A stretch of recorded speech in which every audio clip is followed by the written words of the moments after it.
Good morning सभी को। हम लोग सीख रहे हैं सामान खरीदना और बेच सामान का दाम निकालना सीखते हैं। अब आज हम सीखेंगे किसी भी चीज का पीस में दाम लिखाना।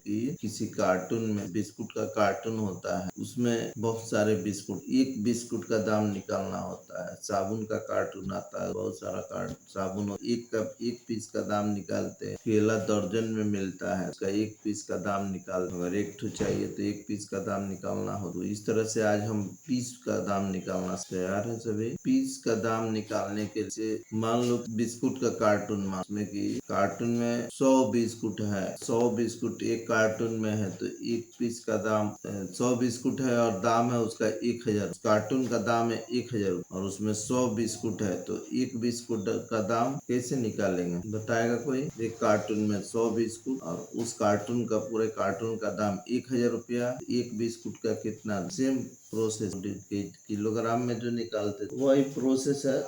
रीति का आंसर आ गया है 10। 10 का 10 यानी कार्टून में 100 बिस्कुट है, उसका प्राइस है 1000। 100 को 1000 से भाग देते, एक कार्टून का एक बिस्कुट का दाम निकल जाए। ठीक है, तो इस तरह से हम एक पीस का दाम निकालते हैं। उसके बाद जितना पीस का दाम निकालना हो निकाल लेंगे। ऐसे भी पूछा जा सकता था कि एक कार्टून का में 100 बिस्कुट है और पूरे कार्टून का दाम 1000 है, तो 5 बिस्कुट का कितना, ऐसे भी पूछा जा सकता है। 5 बिस्कुट का कितना होगा जी बताओ। आर्यन लिख रहा है 50। बस, तो आज हम पीस पर किसी सामान का दाम निकालना सीख गए। 10 रुपया में कोई चीज है, 10 रुपया का 10 सामान मिलता है, तो एक सामान का दाम कितना। 10 रुपया में 10 सामान, तो एक सामान का दाम 1 रुपया। सही। 30 रुपया में 6 सामान मिलता है, तो एक सामान का दाम कितना। 30 रुपया में 6 सामान मिलता है, तो एक सामान का दाम 10 का 5। चलो केला ही मान लो, केला 60 रुपया दर्जन है, तो एक केले का दाम कितना हो। केला 60 रुपया दर्जन है, एक केले का दाम 5 रुपया सम्मन का आया। सम्मन, चलो ठीक। तो कैमरा ऑन करके बैठो, साक्षी, आर्यन, विराज। चलो साबुन, ऐसे भी सवाल को घुमा के पूछा जाए कि एक साबुन का दाम 7 रुपया, तो 8 साबुन का दाम कितना हो। एक साबुन का 7 रुपया, तो 8 साबुन। एक साबुन का 7 रुपया, तो 8 साबुन। हाँ, तो एक साबुन का 7 रुपया, तो 8 का 8। तो ऐसे भी सवाल उठाया जा सकता है पीस पर। चलो और पूछते हैं। 72 रुपया में 9 साबुन, 72 रुपया में 9 साबुन मिलता है, तो एक साबुन का दाम बताओ। 72 रुपया में 9, एक साबुन का आंसर लिखो। 72 रुपया में 9 साबुन, एक साबुन। मेरी आवाज सुन पा रहे हैं? हाँ, चलो 72 रुपया में 9 साबुन, एक साबुन का दाम। मेरी आवाज सुन पा रहे हैं? हाँ, अभिराज का आंसर आया है 8 रुपया। चलो 8 सामान का दाम 64 रुपया है, तो एक सामान का दाम 8 सामान का दाम 64 रुपया, तो एक सामान का दाम 8। चलो ठीक है। 7 सामान का दाम 35 रुपया, 7 सामान का दाम 35 रुपया, तो 4 सामान। 7 सामान का दाम अभिराज 7 सामान का 35 रुपया, तो एक सामान का 7 पचे 5 रुपया, तो 4 सामान का दाम 5 के 20 का गलत। चलो किलो पर हम लोगों ने सामान खरीदना सीखा, आज हम पीस पर सामान खरीदना सीख रहे हैं। और इस तरह से हम और भी सामान खरीदने का तरीका है जिसको हम जानेंगे। किलो वाला भूल तो नहीं न गया है? भूल गया होगा तो देख लेना, जन कर लेना कि आज हम पीस पर सिखा रहे हैं, तो पीस पर ही बात करेंगे। चलो और थोड़ा इसको बड़ा करते हैं। अगर 120 रुपया में 10 सामान आता, तो 3 सामान का दाम बता। 120 रुपया में 10 सामान, 3 सामान का दाम 36 रुपये। पहले 36 रुपया। 120 में 10 सामान, 10 से 12 120 को भाग दे देंगे तो 12 आएगा, और 12 एक पीस का दाम निकल गया, तो पीस का दाम 12। 13 सामान का दाम 520 रुपया है। 13 सामान का दाम 520 रुपया है, तो 2 सामान का दाम बताओ।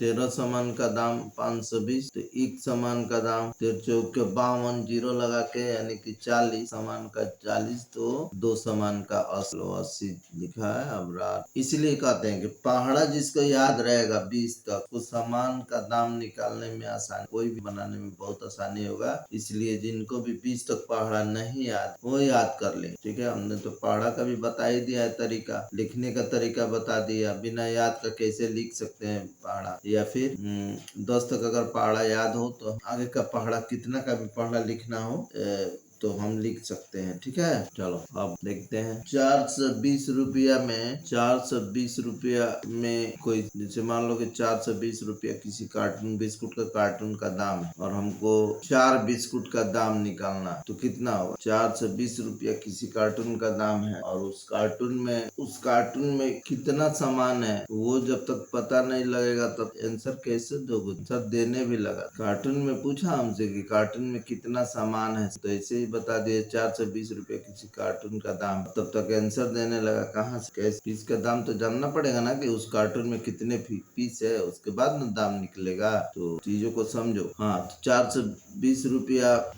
का एक कार्टून है और जिसमें 14 पीस बिस्कुट है, तो एक बिस्कुट का दाम बताओ।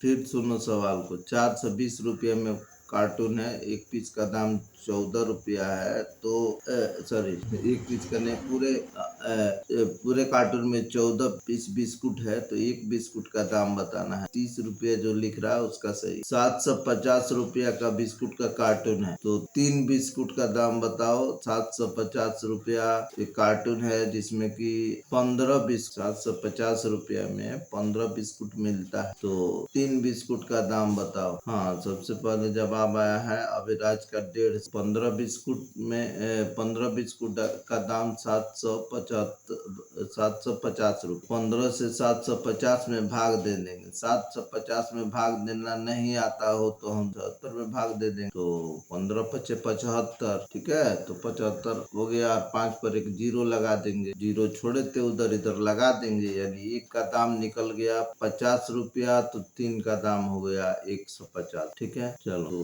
20 पर दाम और आगे बढ़ते हैं। सरफ का दाम है, मान लो कि एक पैकेट सरफ का दाम है 80 रुपये, तो 7 पैकेट लेना हो तब एक पैकेट का दाम 80 रुपया, तो 7 पैकेट अगर सरफ लेना हो तो चलो सही है। साक्षी का जवाब आया है 60 8 सत्ते 56। एक का पता है तो जितना का पूछा जाता है उतना से गुना कर देते हैं, जितना ज्यादा है और एक का पता ना हो तो भाग दे देते हैं। भाग और गुना का खेल, ठीक है, पूरा मैथ जो है जोड़ घटाव गुना भाग का खेल है, पहाड़ा का खेल है, क्या का खेल है, और इसी चीजों पर हम ये क्लास ले रहे हैं। और इससे तुम्हारे दिमाग का प्रैक्टिस, अगर चाहते हो कि तुम्हारे दिमाग का प्रैक्टिस हो, एक्सरसाइज हो, सुबह में जग करके, ये तुम्हारे दिमाग का एक्सरसाइज चल रहा है। और जो अपने दिमाग का एक्सरसाइज करेगा उसका दिमाग स्ट्रांग होगा, और दिमाग जब स्ट्रांग हो गया तो उसका समझो कि पूरा जीवन ही स्ट्रांग हो। तो एक्सरसाइज करना है, हमें रोज दिमाग का एक्सरसाइज करना है, ध्यान से चीजों को सुनना है, और एक्सरसाइज करने के बाद टारगेट का जो कॉपी है उसको रोज रिवीजन करना है। ऐसा नहीं कि अब उठे और सर का क्लास किए और जाके सो गए, ऐसा नहीं करना। सुबह सुबह ही अगर 2 घंटा पूरा रगड़ के एक्सरसाइज हो जाए दिमाग का, तो जैसे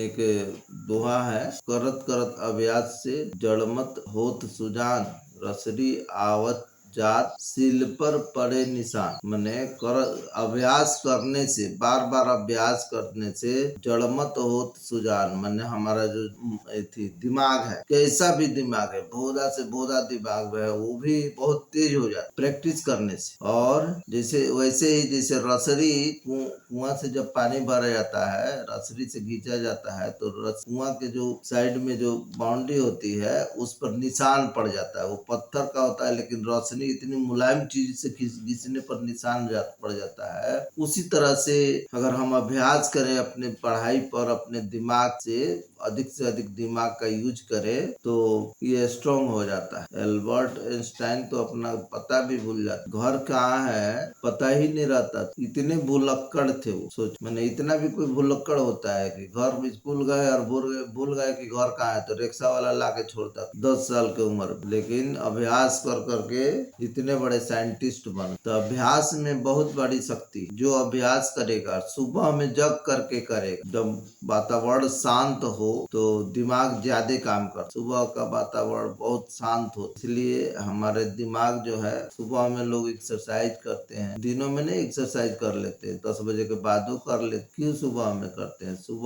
सुबह का वातावरण शांत होता है, सुबह में का वातावरण जो होता है शुद्ध होता है, सुबह का वातावरण एकदम चिंता फिक्र से दूर। जितना दिन भर हमको किसी काम की चिंता रहती है, भाग दौड़ रहता है, क्या सुबह में उतना ही रहता है? हम सो करके आराम करके जगे रहते हैं और रिलैक्स मूड में रहते हैं। और रिलैक्स जब हम रहेंगे और किसी भी काम को करेंगे, रिलैक्स हो करके करेंगे तो काम अच्छा होगा, बेहतर हो। जैसे मिस्त्री लोग के पास मैं अपना गाड़ी लेके जाता हूँ बनवाने के लिए, और उनको चीजें समझ में नहीं आती है तो थोड़ा देर वो आराम करते हैं, सोचते हैं कि कैसे होगा, पूरा परेशान हो जाते हैं। बीमारी खोज खोज के नहीं मिलता है तो दिमाग माने अब कहते हैं छोड़िए सर बाद में करते, थोड़ा रिलैक्स करते हैं और मन में हमेशा चलाते रहते हैं कि कैसे होगा, क्या फॉल्ट हो सकता है, और धीरे धीरे फिर रिलैक्स होकर के आकर के करते हैं तो बीमारी को पकड़ लेते हैं और ठीक भी कर देते। ठीक है, तो ऐसे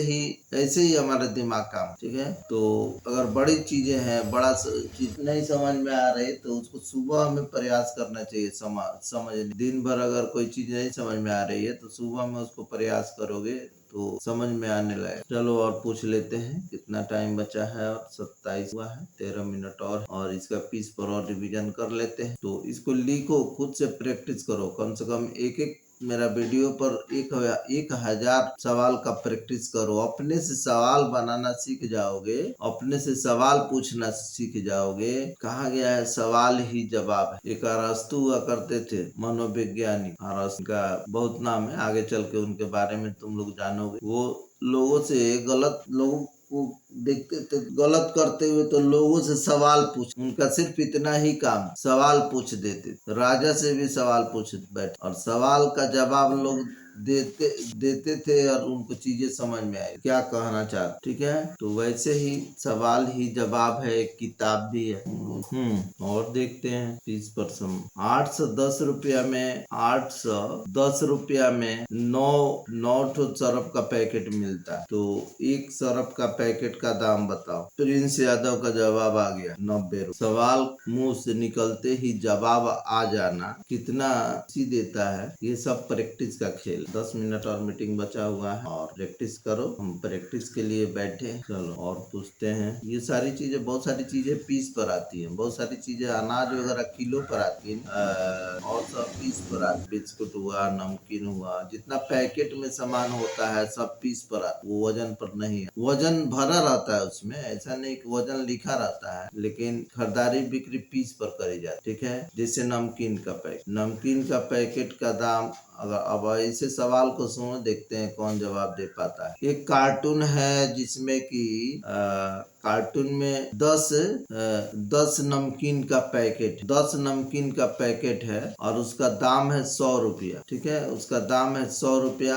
तो और एक पैकेट नमकीन जो है उसका वजन है 500 ग्राम। ऐसे भी सवाल आते हैं। एक सुनो, पहले गौर से सुनो, उसके बाद जवाब देना। पहले जवाब क्यों दे रहे हो? सुना तो सवाल को है नहीं पूरा। एक नमकीन का पैकेट है, बोरा है समझो, उसमें 10 गो नमकीन का पैकेट है और एक पैकेट का वजन है 500 ग्राम। ठीक है, तो एक पैकेट का वजन है 500 ग्राम, तो 100 ग्राम का दाम कितना हो बताओ। उस नमकीन को अगर खरीदना हो 100 ग्राम का दाम कितना हो? चलो देखते हैं। कोई लिख रहा है 10 रुपया, कोई लिख रहा है 2 रुपया। तो सबसे पहले तो नमकीन का दाम 10, नमकीन का पूरा नमकीन जो है वो एक बोरे में है और 10 रुपये का 100 रुपया का पूरा बोरा का दाम है। तो उसमें एक पैकेट जो है 500 का 500 ग्राम का है तो एक पैकेट का दाम निकालेंगे तो 10 से 100 में भाग देंगे तो 10 रुपया होगा, यानी 500 ग्राम का 10 रुपया।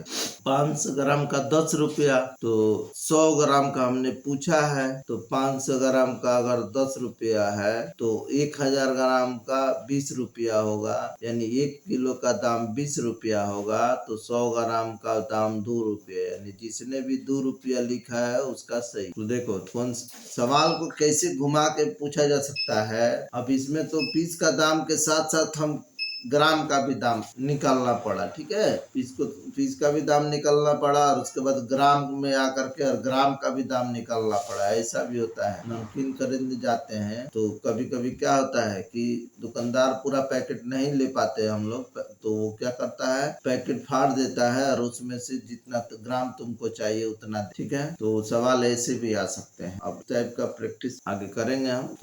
अच्छा है कि चीजों को तुम लोग समझ पा रहे हो, ये बहुत अच्छी बात। और इस तरह का सवाल अगर तुम पूछना, देखना अपने बड़े भाई बहन बता पाते हैं कि नहीं बता पाते हैं, पूछना चाहिए, जानना चाहिए, प्रैक्टिस करना चाहिए। हर एक चीज कॉपी कलम से नहीं, पूछ करके भी प्रैक्टिस करना चाहिए। सवाल को पूछ कर जान कर, पहले बातचीत से पढ़ाई हो, बाद में कॉपी कलम आए। और बातचीत से पढ़ाई होता तो कॉन्सेप्ट अधिक क्लियर। अगर शिक्षक भी क्लास में पढ़ाते समय बच्चों से वार्तालाप करे, डिस्कस करे, तो पढ़ाई का कॉन्सेप्ट जल्दी समझ में आएगा और अच्छे ढंग से समझ में आएगा। लेकिन अगर वही चीज शिक्षक जाए क्लास में सिर्फ लेक्चर दे तो लेक्चर से काम नहीं चलना। सवाल पूछना है, सवाल का जवाब देना है। पढ़ाई का सबसे अगर बेहतर ढंग से पढ़ाई करनी है तो सवाल और जवाब, तो हम बेहतर तरह से पढ़ाई को कर सकते हैं। आदत बनानी पड़ेगी, अलग हट करके कुछ आदत बनाना, पढ़ाई के सिस्टम में कुछ अलग हट करके आदत बनानी पड़ेगी। तरीका पैटर्न को बदलना पड़ेगा,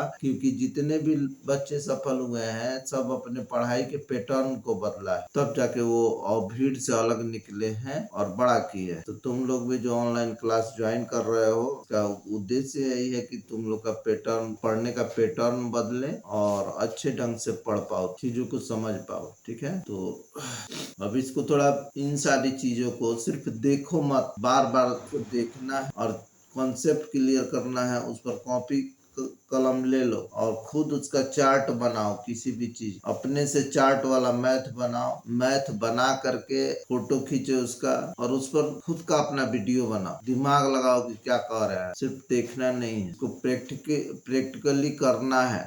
वीडियो के कैमरा के सामने आकर के करना है, बताना है, बनाना है और देखो कि कैसे तुम लोग इन सारी चीजों में औरों से आगे बढ़ जाते। ये उद्देश्य है, सिर्फ तुमको, हमारा उद्देश्य सिर्फ तुमको बताना नहीं है, हमारा उद्देश्य है कि तुम इस तरह का पढ़ाई को डेवलप, पढ़ाई का सिस्टम तुमसे डेवलप कराना मेरा उद्देश्य। और ये कर सकते हो तुम लोग, प्रयास करो ऐसा करने का। अपने लिए बनाओ, दूसरे के लिए छोड़ो, अपने लिए बनाओ। चार्ट पैटर्न पर जो भी चीजें बता रहे हैं तो बनाया जा सकता है। आगे और भी इसको हम बना करके भी दिखाएंगे। लेकिन सबसे बड़ा चीज है कि आज तक तो बोर्ड पर पढ़ता ही रहा, टीचर जाते हैं बोर्ड पर समझाते हैं, बहुत सारे चीजें समझाते हैं, लेकिन चीजें क्लियर नहीं हो पाती है। तो दिमाग का एक्सरसाइज कर रहे हैं, तो दिमाग में जब बोर्ड पर लिख देते हैं तो हम इतने सोचने की क्षमता हमारा थोड़ा कम हो जाता है। और वही चीज अगर मौजबानी पूछे और दिमाग लगाए, दिमाग में फिगर बने, मैथ का, नंबर का, सामान का, उसके बाद उसका